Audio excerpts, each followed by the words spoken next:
देखो साडे नाल अज मौजूद ने कुल हिंद किसान फैडरेशन के प्रधान प्रेम सिंह भंगू की जिथे असीं गल करिए तो एक सीनियर वकील ने हाई कोर्ट के स्वागत करते इन्हां दा साझा पंजाब चैनल ते। वाहिगुरू जी का खालसा वाहिगुरू जी। बहुत धन्यवाद जी। वाहिगुरू जी का खालसा वाहिगुरू जी की फतेह।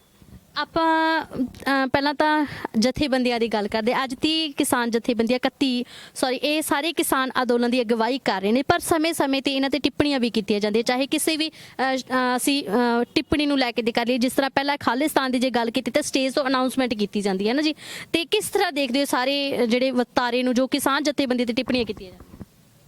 ਦੇਖੋ, ਜਦੋਂ ਵੀ ਕੋਈ ਸਾਂਝਾ ਅੰਦੋਲਨ ਚੱਲਦਾ ਹੈ ਤਾਂ ਹਮੇਸ਼ਾ ਸਰਕਾਰ ਦਾ ਇਹ ਤੁਸੀਂ ਕਹੋ ਵੀ ਚਾਲ ਵੀ ਰਹਿੰਦੀ ਹੈ, ਛੜਯੰਤਰ ਵੀ ਰਹਿੰਦਾ ਹੈ ਕਿ ਕਿਸੇ ਵੀ ਸਾਂਝੇ ਅੰਦੋਲਨ ਨੂੰ ਬਦਨਾਮ ਕੀਤਾ ਜਾਵੇ, ਉਹਦੇ ਵਿੱਚ ਕੋਈ ਫੁੱਟ ਪਾਈ ਜਾਵੇ, ਉਹਨੂੰ ਕੋਈ ਕਰਾਹੇ ਪਾਇਆ ਜਾਵੇ, ਕਿਉਂਕਿ ਸਰਕਾਰਾਂ ਕਦੇ ਵੀ ਸਾਂਝੇ ਅੰਦੋਲਨਾਂ ਨੂੰ ਬਰਦਾਸ਼ਤ ਨਹੀਂ ਕਰਦੀਆਂ। ਉਹ ਇੱਕ ਨਾਲ ਤਾਂ ਲੜਦੀਆਂ, ਪਰ ਜੇ ਸਾਂਝੇ ਇਕੱਠੇ ਹੋ ਕੇ ਲੋਕ ਲੜਨ ਤਾਂ ਸਰਕਾਰਾਂ ਬੜੀਆਂ ਭੈ-ਭੀਤ ਹੁੰਦੀਆਂ, ਡਰਦੀਆਂ ਨੇ। ਇਸ ਲਈ ਕੁਦਰਤੀ ਹੈ। ਉਹ ਸ਼ੁਰੂ ਤੋਂ ਜਦੋਂ ਤੋਂ ਪੰਜਾਬ ਤੋਂ ਅੰਦੋਲਨ ਸ਼ੁਰੂ ਹੋਇਆ ਉਦੋਂ ਹੀ ਬੜਾ ਕੁਝ ਕਹਿੰਦੇ ਰਹੇ, ਤਾਂ ਖਾਸ ਕਰਕੇ ਜਦੋਂ ਇੱਥੇ ਅੰਦੋਲਨ ਪਹੁੰਚਿਆ ਤਾਂ ਕੇਂਦਰ ਸਰਕਾਰ ਬਹੁਤ ਕੈਲਕੂਲੇਟਡ ਮੂਵ ਨਾਲ ਇਸ ਨੂੰ ਅਲੱਗ-ਅਲੱਗ ਸ਼ੇਡਸ ਦੇਣ ਦੀ ਉਹਨਾਂ ਨੇ ਕੋਸ਼ਿਸ਼ ਕੀਤੀ, ਪਰ ਮੈਂ ਸਮਝਦਾ ਵੀ ਉਹ ਸਾਰੀਆਂ 'ਚ ਨਾਕਾਮ ਹੈ ਰਹੀ, ਸਫਲ ਨਹੀਂ ਹੋਈ ਹੈ ਉਹ। ਭਾਵੇਂ ਇਹਨਾਂ ਨੂੰ ਖਾਲਿਸਤਾਨੀ ਅੱਤਵਾਦੀ ਕਿਹਾ, ਵੱਖਵਾਦੀ ਕਿਹਾ, ਅਰਬਨ ਨੈਕਸਲਾਈਟ ਵੀ ਕਿਹਾ, ਇਹ ਵੀ ਕਿਹਾ ਵੀ ਅੰਦੋਲਨ ਕਾਮਰੇਡਾਂ ਨੇ ਹਾਈਜੈਕ ਕੀਤਾ ਹੋਇਆ, ਪਰ ਕਿਸਾਨ ਜਿਹੜੇ ਕਿਸਾਨੀ ਮੁੱਦੇ ਦੇ ਉੱਪਰ ਭਾਵੇਂ ਇਹਨਾਂ ਦੀ ਵਿਚਾਰਧਾਰਾਵਾਂ ਵੱਖਰੀਆਂ ਨੇ, ਪਾਰਟੀਆਂ ਵੱਖਰੀਆਂ ਹੋ ਸਕਦੀਆਂ, ਜਥੇਬੰਦੀਆਂ ਵੱਖਰੀਆਂ ਹੋ ਸਕਦੀਆਂ ਨੇ, ਉਹ ਕਿਸਾਨ ਮੁੱਦੇ ਦੇ ਇਕੱਠੇ ਹੋ ਕਰਕੇ ਆਏ ਔਰ ਖੇਤੀਬਾੜੀ ਨੂੰ ਬਚਾਉਣ ਲਈ ਖੇਤੀ ਕਾਨੂੰਨ ਦੇ ਖਿਲਾਫ ਇੱਕ ਮਤ ਨੇ, ਇੱਕ ਆਵਾਜ਼ ਦੇ ਵਿੱਚ ਸਰਕਾਰ ਖਿਲਾਫ ਲੜ ਰਹੇ ਨੇ। ਸਰਕਾਰ ਦੀ ਕਿਸੇ ਵੀ ਮੂਵ ਦਾ, ਕਿਸੇ ਵੀ ਬਲੇਮ ਗੇਮ ਦਾ ਉਹਨਾਂ ਨੇ ਬੜੇ ਤਕੜੇ ਹੋ ਕੇ ਜਵਾਬ ਦਿੱਤਾ ਔਰ ਉਸ ਨੂੰ ਫੇਲ ਕੀਤਾ ਹੁਣ ਤੱਕ।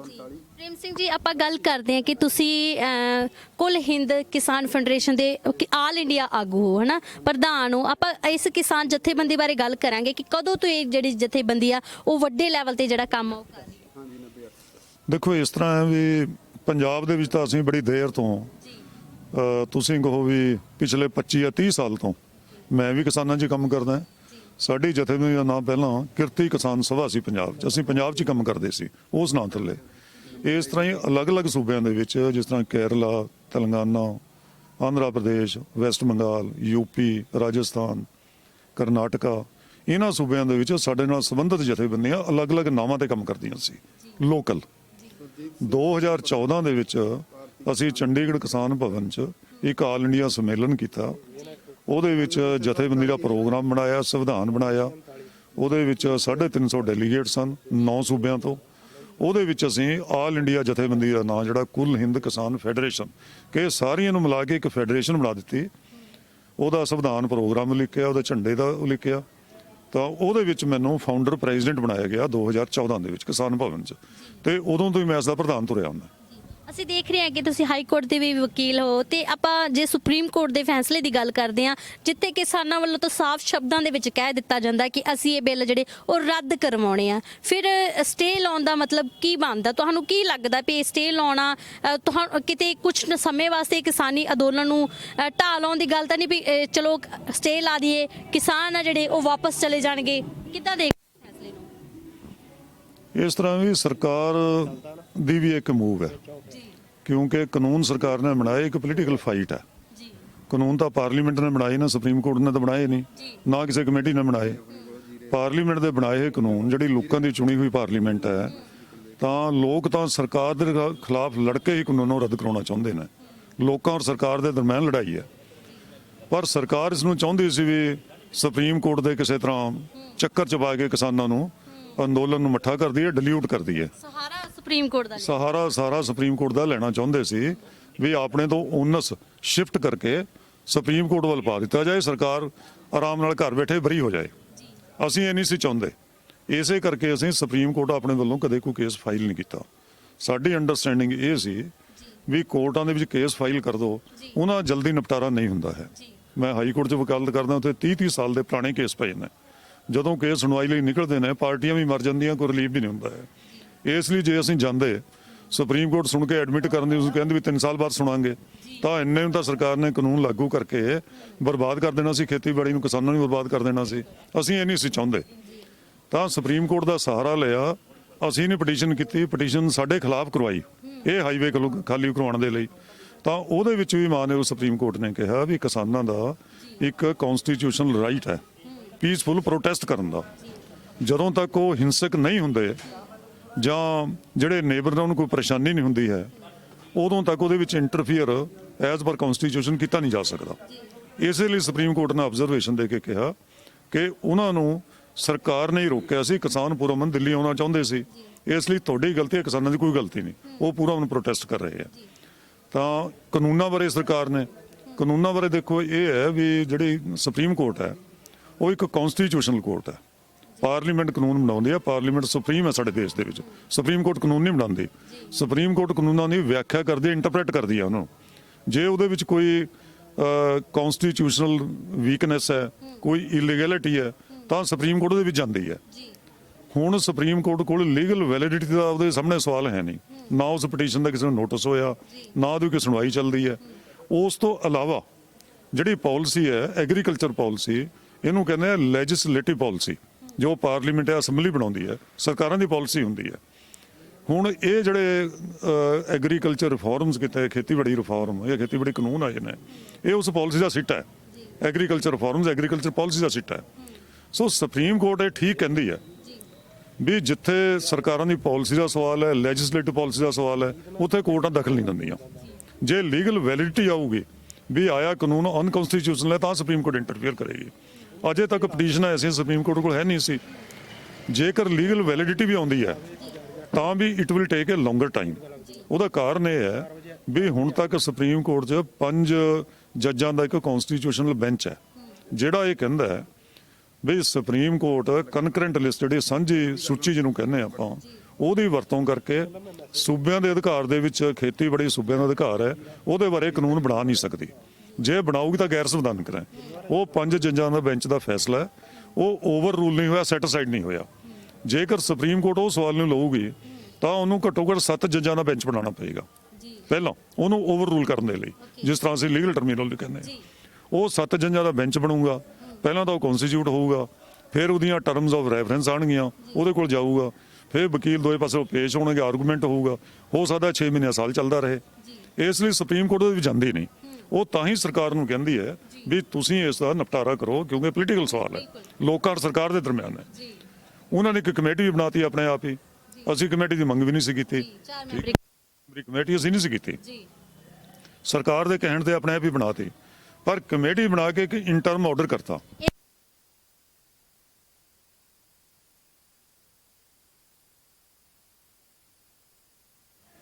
ਇਹ ਤਾਂ ਬਿਲਕੁਲ ਗਲਤ ਹੈ। ਹਲਫਨਾਮਾ ਤਾਂ ਸਰਕਾਰ ਦਾ ਕੋਈ ਇਹ ਨਹੀਂ ਨਾ ਵੀ ਸਟੈਂਡ ਕਲੀਅਰ ਹੋ ਜਾਂਦਾ, ਇਹਨੂੰ ਤਾਂ ਸਾਰਾ ਦੇਸ਼ ਔਰ ਦੁਨੀਆ ਜਾਣਦੀ ਹੈ, ਸਾਰਾ ਦੇਸ਼ ਔਰ ਦੁਨੀਆ ਜਾਣਦੀ ਹੈ ਨਾ। ਜੇ ਪਾਰਲੀਮੈਂਟ ਨੂੰ ਪੁੱਛ ਕੇ ਨਹੀਂ ਬਣਾਏ ਤਾਂ ਲੋਕ ਤਾਂ ਪਾਰਲੀਮੈਂਟ ਦੇ ਨਾਲ ਹੀ ਹੁੰਦੇ ਨੇ ਨਾ। ਰਾਜ ਸਭਾ ਜਿਵੇਂ ਪਾਸ ਕੀਤੇ, ਤੁਹਾਨੂੰ ਪਤਾ ਇਸ ਗੱਲ ਦਾ ਪਤਾ ਹੈ।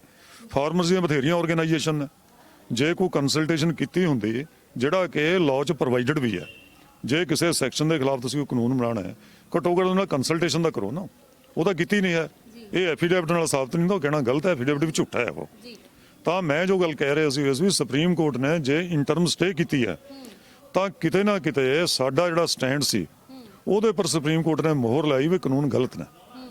ਅਸੀਂ ਕੋਰਟ 'ਚ ਕੇਸ ਕਰਦੇ ਹਾਂ। ਦੇਖੋ, ਜੇ ਕੋਰਟ ਨੂੰ ਇਹ ਲੱਗਦਾ ਹੈ ਵੀ ਇਸ ਕੇਸ ਤੇ ਔਨ ਮੈਰਿਟ ਕੋਈ ਜਾਨ ਹੈ, ਤਾਂ ਹੀ ਕੋਰਟ ਸਟੇ ਕਰਦੀ ਹੈ ਨਾ, ਸਾਨੂੰ ਦਿੰਦੀ ਹੈ। ਜੇ ਲੱਗੇ ਵੀ ਕੇਸ ਬਿਲਕੁਲ ਵੀਕ ਹੈ, ਇਹਦੀ ਕੋਈ ਹੈ ਹੀ ਨਹੀਂ, ਕੋਈ ਕਾਨੂੰਨੀ ਕੋਈ ਇਸ ਦੀ ਇਹ 'ਚ ਦਮ ਨਹੀਂ ਹੈ ਜਾਂ ਕੋਈ ਮੈਰਿਟ ਨਹੀਂ, ਤਾਂ ਉਹ ਕੱਚੇ 'ਚ ਡਿਸਮਿਸ ਕਰ ਦਿੰਦੇ ਨੇ। ਇਸ ਲਈ ਸੁਪਰੀਮ ਕੋਰਟ ਨੇ ਜੇ ਅੰਤਰਿਮ ਸਟੇ ਦਿੱਤੀ, ਚਾਹੇ 2 ਮਹੀਨੇ ਲਈ ਦਿੱਤੀ, ਉਹ ਵਿਕੇਟ ਵੀ ਕਰ ਸਕਦੇ ਨੇ। ਪਰ ਸਾਡੀ ਗੱਲ ਵਿੰਡੀਕੇਟ ਹੋਈ, ਸਾਡਾ ਸਟੈਂਡ ਮਜ਼ਬੂਤ ਹੋਇਆ ਇਸ ਨਾਲ ਵੀ ਕਾਨੂੰਨ ਗਲਤ ਜ਼ਰੂਰ ਨੇ, ਤਾਂ ਇਹਦੇ ਨਾਲ ਸਾਨੂੰ ਬਲਤਾ ਮਿਲਿਆ। ਦੂਜੀ ਗੱਲ ਨਾਲ ਬਲ ਮਿਲਿਆ ਵੀ ਸਾਨੂੰ ਪ੍ਰੋਟੈਸਟ ਕਰਨ ਦਾ ਰਾਈਟ ਦਿੱਤਾ ਸੁਪਰੀਮ ਕੋਰਟ ਨੇ। ਤਾਂ ਮੈਂ ਕਹਿੰਦਾ ਵੀ ਸਰਕਾਰ ਦੀ ਚਾਲ ਜਿਹੜੀ ਉੱਥੇ ਹੀ ਫੇਲ ਹੋਈ ਹੈ। ਹਾਂ, ਕਮੇਟੀ ਜ਼ਰੂਰ ਨੇ ਬਣਾਈ, ਪਰ ਮੈਂ ਕਹਿੰਦਾ ਵੀ ਸੁਪਰੀਮ ਕੋਰਟ ਬੜੀ ਐਕਸਪੋਜ਼ ਹੋਈ ਕਮੇਟੀ ਬਣਾਉਣ ਦੇ ਵਿੱਚ, ਸਰਕਾਰ ਵੀ ਐਕਸਪੋਜ਼ ਹੋਈ ਲੋਕਾਂ ਸਾਹਮਣੇ। ਪਹਿਲਾਂ ਤਾਂ 4 ਮੈਂਬਰ ਇਹੋ ਜਿਹੇ ਬਣਾਏ, ਭਾਵੇਂ ਚੰਗੇ ਵੀ ਹੁੰਦੇ, ਸਾਡਾ ਤਰਕ ਸੀ ਉਹਦੇ ਸਾਹਮਣੇ ਪੇਸ਼ ਨਹੀਂ ਸੀ ਹੋਣਾ। 4 ਮੈਂਬਰ ਇਹੋ ਜਿਹੇ ਬਣਾਏ ਜਿਹੜੇ ਕਾਨੂੰਨਾਂ ਦੇ ਫੇਵਰ ਦੇ ਵਿੱਚ ਸਨ। ਉਹਨਾਂ ਨੇ ਵੱਡੇ ਵੱਡੇ ਆਰਟੀਕਲ ਕਾਨੂੰਨਾਂ ਦੇ ਹੱਕ ਦੇ ਵਿੱਚ ਲਿਖੇ।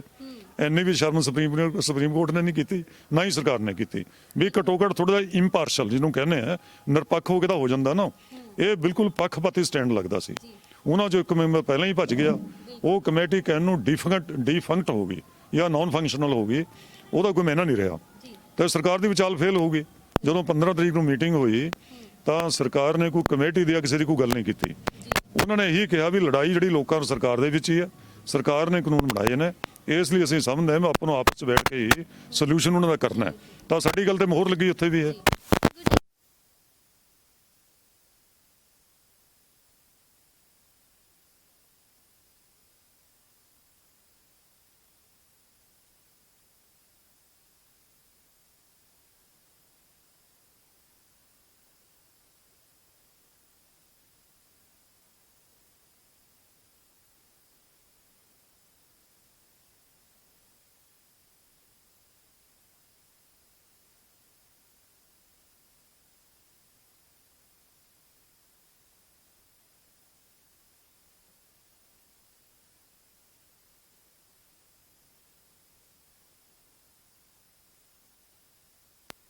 ਸਰਕਾਰ ਦੀ ਬਹੁਤ ਨੀਵੇਂ ਪੱਧਰ ਦਾ ਇਹ ਚਾਲ ਹੈ, ਬਹੁਤ ਹੀ ਘਿਨਾਉਣੀ।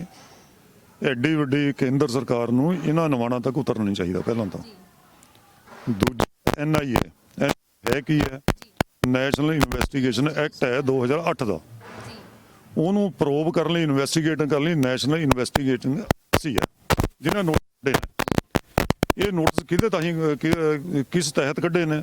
ਇੱਕ ਕੇਸ ਜਿਹੜਾ 15/12/2020 ਨੂੰ ਕੁਝ ਜਿਹੜੇ ਨੌਨ ਬਾਹਰ ਰਹਿੰਦੇ ਖਾਲਿਸਤਾਨੀ ਨੇ, ਜਿਨ੍ਹਾਂ 'ਚ ਮੇਜਰ ਹੈ ਗੁਰਪਤਵੰਤ ਸਿੰਘ ਪੰਨੂ, ਇੱਕ ਪਰਮਜੀਤ ਸਿੰਘ ਪੰਮਾ, ਦੋ ਉਹਨਾਂ ਦੇ ਹੋਰ ਨੇ ਜਿਹੜੇ ਨੌਨ ਖਾਲਿਸਤਾਨੀ ਨੇ, ਵਿਦੇਸ਼ਾਂ 'ਚ ਰਹਿੰਦੇ ਨੇ। ਉਹਨਾਂ ਦੇ ਖਿਲਾਫ FIR ਦਰਜ ਕੀਤੀ ਹੈ ਸਰਕਾਰ ਦੇ ਜੁਆਇੰਟ ਸੈਕਟਰੀ ਦੇ। ਕੰਪਲੇਨੈਂਟ ਉਹ ਹੈ, ਜੁਆਇੰਟ ਸੈਕਟਰੀ ਹੈ ਸਰਕਾਰ ਦਾ, ਰਕੇਸ਼ ਸਮਥਿੰਗ ਉਹਨਾਂ ਦਾ ਨਾਮ ਹੈ।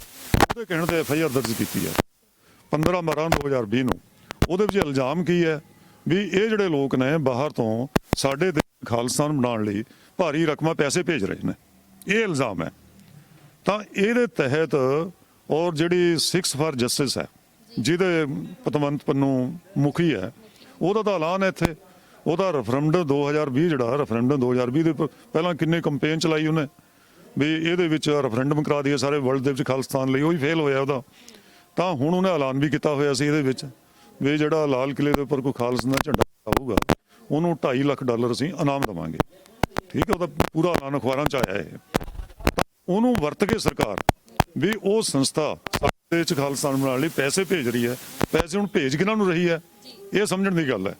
ਉਹ ਕਹਿੰਦੇ ਜੀ ਖਾਲਸਾ ਏਡ ਨੂੰ ਪੈਸੇ ਭੇਜ ਰਹੇ, ਜਿਹੜਾ ਸੇਵਾ ਕਰ ਰਿਹਾ ਸਾਰੇ ਦੇਸ਼ਾਂ ਜਾ ਕੇ ਇੱਥੇ ਹੁੰਦਾ ਲੰਗਰ ਲਾਉਂਦੇ ਨੇ ਉਹਨਾਂ ਨੂੰ ਭੇਜਦੀ ਹੈ, ਜਿਹੜੇ ਲੰਗਰ ਹੋਰ ਚੱਲਦੇ ਨੇ ਉਹਨੂੰ ਭੇਜਦੀ ਹੈ, ਜਿਹੜੇ ਲੋਕ ਬੱਸਾਂ ਰਾਹੀਂ ਇੱਥੇ ਲਿਆ ਰਹੇ ਧਰਨੇ ਵਿੱਚ ਲੋਕਾਂ ਨੂੰ ਸੇਵਾ ਕਰ ਰਹੇ ਉਹਨਾਂ ਨੂੰ ਭੇਜਦੀ ਹੈ, ਕੁਝ ਪੱਤਰਕਾਰਾਂ ਨੂੰ ਭੇਜਦੀ ਹੈ, ਜਾਂ ਮੋਰਚੇ ਜਿਹੜੇ ਲੀਡਰ ਨੇ ਉਹਨਾਂ ਨੂੰ ਪੈਸੇ ਆਉਂਦੇ ਨੇ। ਇਹ ਗੱਲ ਬਿਲਕੁਲ ਬੇਹੁਦਾ ਹੈ, ਇਹ ਗੱਲ ਬਿਲਕੁਲ ਬੇਹੁਦਾ ਹੈ। ਇਸ ਤਰ੍ਹਾਂ ਉਹਨਾਂ ਨੂੰ ਇਨਵੋਲਵ ਕਰਨਾ ਇੱਕ ਗੈਰ ਕਾਨੂੰਨੀ, ਇਸ ਤੇ ਬੈਨ ਲੱਗਿਆ 6 ਫਾਰ ਜਸਟਿਸ ਗੈਰ ਕਾਨੂੰਨੀ ਸੰਸਥਾ ਹੈ। ਉਹਨਾਂ ਦੇ ਖਿਲਾਫ ਕੇਸ ਦਰਜ ਹੋਏ ਨੇ, ਕੇਸ ਵੀ 15/12 ਨੂੰ ਦਰਜ ਹੋਏ। ਉਹਦੇ ਵੀ ਤੁਸੀਂ ਨੋਟਿਸ ਭੇਜੋ।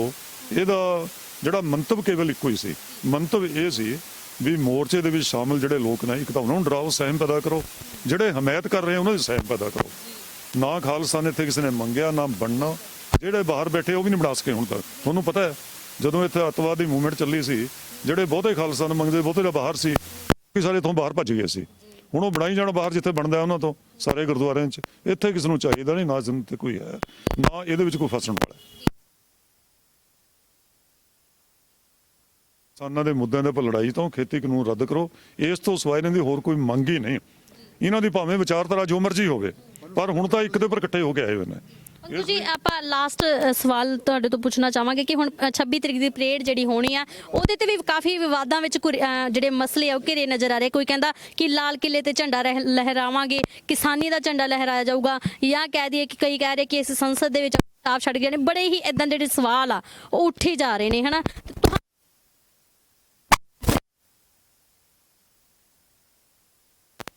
ਹਰ ਐਕਸ਼ਨ ਦੇ ਵਿੱਚ ਕੁਝ ਵੈਸਟਡ ਇੰਟਰਸਟ ਹੁੰਦੇ ਨੇ।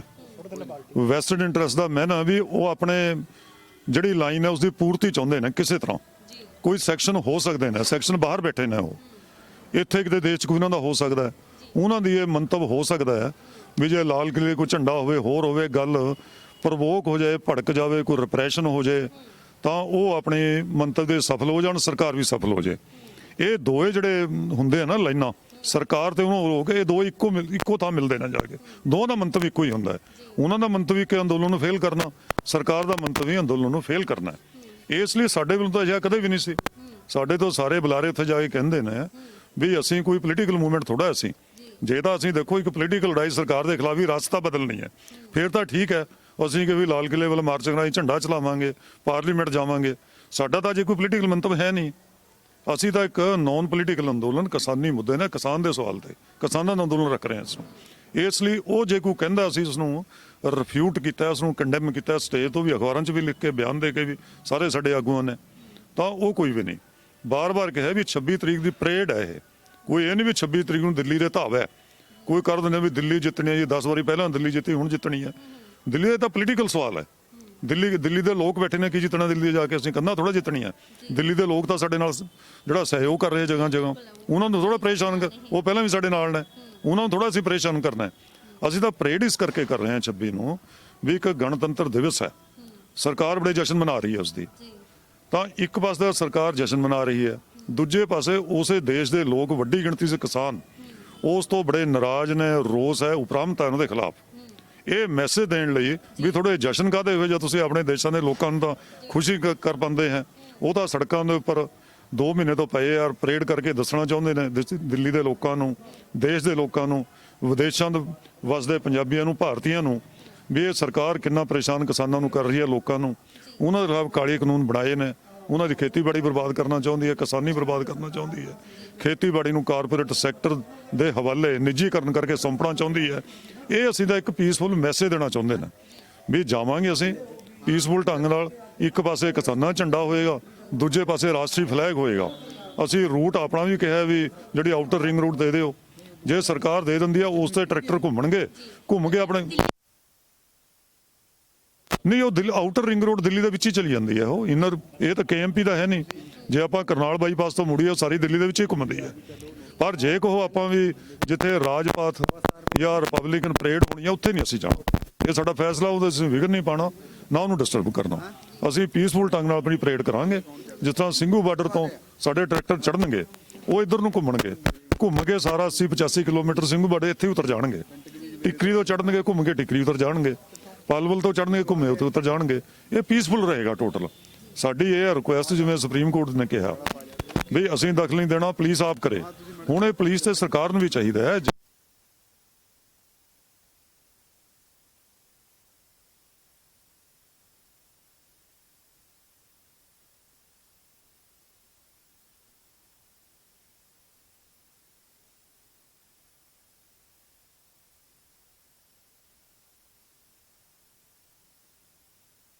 ਮੈਂ ਕਹਿੰਦਾ ਵੀ ਸੁਪਰੀਮ ਕੋਰਟ ਦੂਜਾ ਸਾਡੇ ਕਨਸਟੀਟਿਊਸ਼ਨਲ ਰਾਈਟ ਜਿਹੜਾ ਪੀਸਫੁਲ ਪ੍ਰੋਟੈਸਟ ਦਾ ਗਰੰਟਿਡ ਅੰਡਰ ਦਾ ਕਨਸਟੀਟਿਊਸ਼ਨ ਤਾਂ ਉਹਦੇ ਵਿੱਚ ਵੀ ਇਹ ਬੜੀ ਇੰਟਰਵੈਂਸ਼ਨ ਹੈ ਉਹਦੀ ਵਾਇਓਲੇਸ਼ਨ ਹੈ ਇੰਟਰਨੈਸ਼ਨਲ ਵੀ ਹਿਊਮਨ ਰਾਈਟਸ ਦੀ ਵਾਇਓਲੇਸ਼ਨ ਹੈ ਜੇ ਇਸ ਤਰ੍ਹਾਂ ਉਹ ਕਰਨਗੇ ਤਾਂ ਸਾਡੇ ਵੱਲੋਂ ਪੀਸਫੁਲ ਰਹੇਗਾ। ਅਸੀਂ ਤਾਂ ਪੁਲਿਸ ਨੂੰ ਵੀ ਕਿਹਾ ਵੀ ਤੁਸੀਂ ਸਾਡਾ ਤਾਂ ਰੂਟ ਇਹ ਹੈ ਜੇ ਤੁਸੀਂ ਕੋਈ ਹੋਰ ਚਾਹੁੰਦੇ ਆ ਵੀ ਕੋਈ ਹੋਰ ਰੂਟ ਹੋ ਸਕਦਾ ਸਾਨੂੰ ਉਹ ਰੂਟ ਦੇ ਦਿਓ ਅਸੀਂ ਉੱਥੇ ਘੁੰਮ ਕੇ ਆ ਜਾਾਂਗੇ ਪਰ ਇਹ 26 ਜਨਵਰੀ ਦੀ ਪਰੇਡ ਲਾਜ਼ਮੀ ਹੋਊਗੀ ਪੀਸਫੁਲ ਹੋਏਗੀ। ਸਰਕਾਰ ਤੋਂ ਵੀ ਮੰਗ ਕਰਾਂਗੇ ਕੱਲ ਦੀ ਮੀਟਿੰਗ 'ਚ ਵੀ ਪੁਲਿਸ ਤੋਂ ਵੀ ਮੰਗ ਕਰਾਂਗੇ ਵੀ ਤੁਸੀਂ ਵਿਘਨ ਨਾ ਪਾਓ ਸਿਚੁਏਸ਼ਨ ਪ੍ਰਵੋਕ ਨਾ ਕਰੋ ਤਾਂ ਸਰਕਾਰ ਲਈ ਵੀ ਇਹ ਮਹਿੰਗਾ ਪੈ ਸਕਦਾ ਹੈ ਤਾਂ ਇਸ ਤਰ੍ਹਾਂ ਦਾ ਕੰਮ ਕਰਨਾ ਜਿਹੜਾ ਇਹ ਸੰਵਿਧਾਨਕ ਹੱਕ ਹੈ। ਜੇ ਲੱਖਾਂ ਲੋਕ ਦਿੱਲੀ 'ਚ ਰਿਪਬਲਿਕ ਪਰੇਡ ਜਾਣਗੇ ਤਾਂ ਅਸੀਂ ਵੀ ਤਾਂ ਇਸੇ ਦੇਸ਼ ਦੇ ਨਾਗਰਿਕ ਹਾਂ ਨਾ ਸਾਨੂੰ ਵੀ ਜਾਣ ਦਾ ਅਧਿਕਾਰ ਚਾਹੀਦਾ ਆਪਣੀ ਗੱਲ ਕਹਿਣ ਦਾ ਤਾਂ ਇਹਦੇ ਵਿੱਚ ਉਹ ਇੰਟਰਵੈਂਸ਼ਨ ਵਿਘਨ ਨਾ ਪਾਉਣ ਸਾਡੀ ਰਿਕੁਐਸਟ ਹੋਏਗੀ ਸਰਕਾਰ ਨੂੰ ਵੀ ਪੁਲਿਸ ਨੂੰ ਵੀ ਕਿ ਉਹ ਇਸ ਨੂੰ ਅਮਨ ਕਾਨੂੰਨ ਹੈ ਜਿਹੜਾ ਉਹ ਬਣਾ ਕੇ ਰੱਖਣ ਸਾਡੇ ਵੱਲੋਂ ਅਮਨ ਕਾਨੂੰਨ ਦੀ ਕੋਈ ਉਲੰਘਣਾ ਨਹੀਂ ਹੋਏਗੀ ਅਸੀਂ ਨਹੀਂ ਵਾਇਲੇਟ ਕਰਾਂਗੇ। ਜੇ ਉਧਰਲੇ ਪਾਸੇ ਰਿਪਰੈਸ਼ਨ ਹੁੰਦਾ ਕੋਈ ਬੈਰੀਕੇਡ ਲਾਉਂਦੇ ਨੇ ਤਾਂ ਕਹਾਂਗੇ law and order the problem ਜਿਹੜੀ ਸਰਕਾਰ ਤੇ ਪੁਲਿਸ ਕ੍ਰੀਏਟ ਕਰ ਰਹੀ ਹੈ ਲੋਕ ਕ੍ਰੀਏਟ ਨਹੀਂ ਕਰ ਰਹੇ ਇਹ ਕੰਡੈਮੇਬਲ ਹੈ ਇਹ ਅਨਫੋਰਚੂਨੇਟ ਹੋਏਗੀ।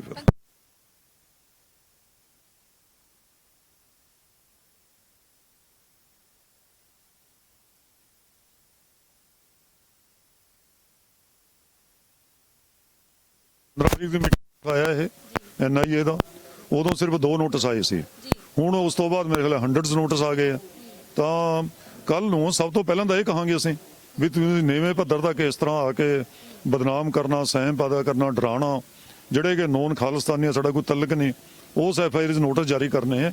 ਇਹ ਸਰਕਾਰ ਦਾ ਮੰਤਵ ਕੀ ਹੈ? ਮੰਤਵ ਜਿਹੜੇ ਮਨਸੂਬੇ ਅਲਟੀਰੀਅਰ ਮੋਟਿਵ ਕਹਿੰਦੇ ਆ ਵੀ ਮਾੜੀ ਨੀਅਤ ਨਾਲ ਕੀਤਾ ਜਾ ਰਿਹਾ ਇਸ ਨੂੰ। ਇਹ ਕਹਾਂਗੇ ਪਹਿਲਾਂ ਤਾਂ ਵੀ ਇਹਨੂੰ ਫੌਰੀ ਵਿਡਰਾ ਕਰੋ ਨੋਟਿਸਾਂ ਨੂੰ। ਔਰ ਦੂਜਾ ਜਿਹੜਾ ਸਾਡਾ 20 ਦਾ 26 ਦੀ ਪਰੇਡ ਹੈ ਉਹ ਪੀਸਫੁਲ ਹੈ ਸਾਡੇ ਵੱਲੋਂ। ਜੇ 2 ਮਹੀਨੇ ਦੇ ਕਿਸਾਨ ਪੀਸਫੁਲ ਇੱਥੇ ਬੈਠੇ ਨੇ, ਕੋਈ ਘਟਨਾ ਨਹੀਂ ਹੋਈ, ਤਾਂ ਤੁਸੀਂ ਸਮਝਦੇ ਵੀ 26 ਤਰੀਕ ਨੂੰ ਅਸੀਂ ਬਹੁਤ ਵੱਡੀ ਘਟਨਾ ਕਰ ਦੇਵਾਂਗੇ। ਕੋਈ ਮਨਸੂਬਾ ਨਹੀਂ, ਕੋਈ ਕਿਸਾਨ ਨਹੀਂ ਕਹਿੰਦਾ ਹੈ। ਉਹ ਤਾਂ ਜਥੇਬੰਦੀਆਂ ਦੇ 100% ਡਿਸਪਲਿਨ ਦੇ ਵਿੱਚ ਨੇ। ਅੱਜ ਤੱਕ ਜੋ ਜਥੇਬੰਦੀਆਂ ਫੈਸਲਾ ਕਰਦੀਆਂ ਨੇ ਸਟੇਜ ਤੋਂ ਕਿਹਾ, ਉਸ ਤੋਂ ਸੱਜੇ ਖੱਬੇ ਅੱਜ ਤੱਕ ਕੋਈ ਨਹੀਂ ਹੋਇਆ ਔਰ ਨਾ ਕਿਸੇ ਨੇ ਹੋਣਾ। ਉਹ ਸਾਰੇ ਵੇਟ ਕਰ ਰਹੇ ਵੀ ਜੋ ਫੈਸਲਾ ਜਥੇਬੰਦੀਆਂ ਦੇਣਗੀਆਂ, ਜੋ ਰੂਟ ਦੇਣਗੀਆਂ, ਆਮਨ ਪੂਰਵਕ ਉਸੇ ਦੇ ਉੱਪਰ ਮਾਰਚ ਕਰਨਗੇ ਔਰ ਆਪਣੇ ਮੋਰਚਿਆਂ 'ਚ ਵਾਪਸ ਆ ਜਾਣਗੇ। ਨਾਟ ਬਿਯੋਂਡ ਦੈਟ। ਇਹ ਸਨ ਪ੍ਰੇਮ ਸਿੰਘ ਭੰਗੂ ਜੀ, ਜਿਹੜੇ ਕਿ ਲਗਾਤਾਰ ਮੀਟਿੰਗ ਦੇ ਵਿੱਚ ਵੀ ਜਾ ਰਹੇ ਨੇ। ਤੁਹਾਨੂੰ ਦੱਸ ਦਈਏ ਕਿ ਹੁਣ ਜਿਹੜੀ ਅੱਜ ਮੀਟਿੰਗ ਹੋਣੀ ਸੀ ਉਹ ਕੱਲ ਤੇ ਪਾ ਦਿੱਤੀ ਗਈ ਹੈ। ਕੱਲ ਉਹ ਮੀਟਿੰਗ ਹੋਊਗੀ ਜਿਹਦੇ ਵਿੱਚ ਹਰ ਮੁੱਦਿਆਂ ਕਿਸਾਨ ਆਗੂਆਂ ਵੱਲੋਂ ਕੇਂਦਰ ਸਰਕਾਰ ਨਾਲ ਗੱਲ ਕੀਤੀ ਜਾਊਗੀ, ਤਾਂ ਹਰ ਮਸਲਿਆਂ ਦਾ ਹੱਲ ਵੀ ਨਿਕਲੂਗਾ। ਕਿਉਂਕਿ ਪੀਸਫੁਲੀ ਤਰੀਕੇ ਨਾਲ ਪ੍ਰੋਟੈਸਟ ਚੱਲ ਰਿਹਾ ਤੇ ਪੀਸਫੁਲੀ ਤਰੀਕੇ ਨਾਲ ਹੀ ਜਿਹੜੀ 26 ਜਨਵਰੀ ਦੀ ਪਰੇਡ ਹੋਣੀ ਹੈ ਉਹ ਵੀ ਪੀਸਫੁਲੀ ਤਰੀਕੇ ਨਾਲ ਹੋਵੇਗੀ ਤੇ ਦਿੱਲੀ ਦੇ ਵਿੱਚ ਹੀ ਹੋਏਗੀ। ਸੋ ਬਣੇ ਰਹੋ ਸਾਂਝਾ ਪੰਜਾਬ ਚੈਨਲ ਦੇ ਨਾਲ, ਲਗਾਤਾਰ ਤੁਹਾਨੂੰ ਕਿਸਾਨੀ ਅੰਦੋਲਨ ਦੀ ਅਪਡੇਟ ਦੇ ਰਹੇ ਹਾਂ। ਤਦ ਤੱਕ ਲਈ ਇਜਾਜ਼ਤ ਦਿਓ, ਧੰਨਵਾਦ। ਸਤਿ ਸ਼੍ਰੀ ਅਕਾਲ। ਪਲੀਜ਼ ਸਾਡੇ ਚੈਨਲ ਸਾਂਝਾ ਪੰਜਾਬ ਨੂੰ ਲਾਈਕ ਤੇ ਸਬਸਕ੍ਰਾਈਬ ਕਰੋ YouTube ਤੇ।